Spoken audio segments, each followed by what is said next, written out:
আমি বলতে পারি আমি আমার জীবনে কখনো কোনোদিন কোনো সহযোগিতা পাইনি মেয়ে হিসেবে। কিন্তু আমার যখন বিয়ে হলো, আমি শ্বশুরবাড়ি যাওয়ার পর থেকে আর এক গ্লাস দুধ খেতে পাইনি। এখন আমাকে বলবে আমাকে কি মেরেছে কেটেছে, সেটার চেয়ে বড় কথা সামাজিক ভাবে এমন একটা জিনিস তৈরি হয় বিয়ের পরে মেয়েরা শ্বশুর বাড়ি থেকে ওই যে ফ্রিডম, ওই যে আম্মু আমাকে দুধ দাও ডিম দাও, ছেলের বউ দুধ খায় ডিম খায় কেমন না, কিন্তু ছেলের বউ কি মানুষ না, তাকে তো দুধ ডিম খেতে হবে। তাহলে বাল্য বিয়ে যে করছে, আমি 21 বছর বয়সে যে দুধটা এনশিওর করতে পারিনি, ছোটবেলায় 13 বছর 14 বছর বিয়ে হলে তুমি কি এনশিওর করবে?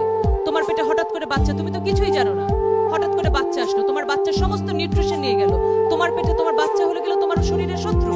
কিন্তু এই শিশুটার তো কোনো দোষ নেই, দোষটা কার? আমি বলবো তোমার। তোমাকে শুধু বুঝতে হবে মা যে আমি 18 বছরের আগে বিয়ে করব না, একটু বুঝেছো? আচ্ছা 18 বছর হলেই বিয়ে করবে কে কে দেখি, সাথে সাথে অন স্পট, বার্থডে দিন বিয়ের দিন না? আচ্ছা ভেরি গুড। 18 কারণ তোমাদেরকে নর্থ সাউথ যেতে হবে, বিয়ে করে ফেললে কিন্তু আবার কি বলবে যে তোমার স্কলারশিপ ক্যান্সেল হয়ে যাবে। সুতরাং আসলে বিয়েটা কিন্তু জীবনের খুবই গুরুত্বপূর্ণ একটা দিক। কারণ কি বিয়ে কি জানো, বিয়ে হচ্ছে জীবনের দ্বিতীয় জন্ম।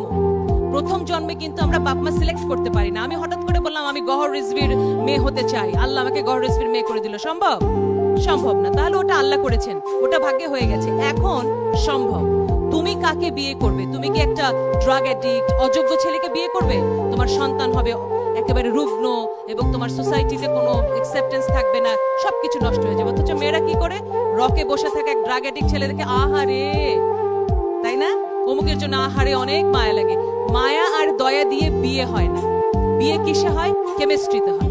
তুমি যেমন যোগ্য, সেই রকম যোগ্য একটা ছেলে তোমার পাশে আসবে, তুমি তাকে উইন করবে, সে তোমাকে উইন করবে। আমার স্বামী আমার জন্য আইর মাছ রান্না করে এবং সে পৃথিবীর শ্রেষ্ঠ কুক, তাতে করে কি কম পুরুষ হয়ে গেল? না, কিন্তু স্বামী স্ত্রী দুজন দুজনকে এভাবেই সাপোর্ট করবে সবকিছুতে।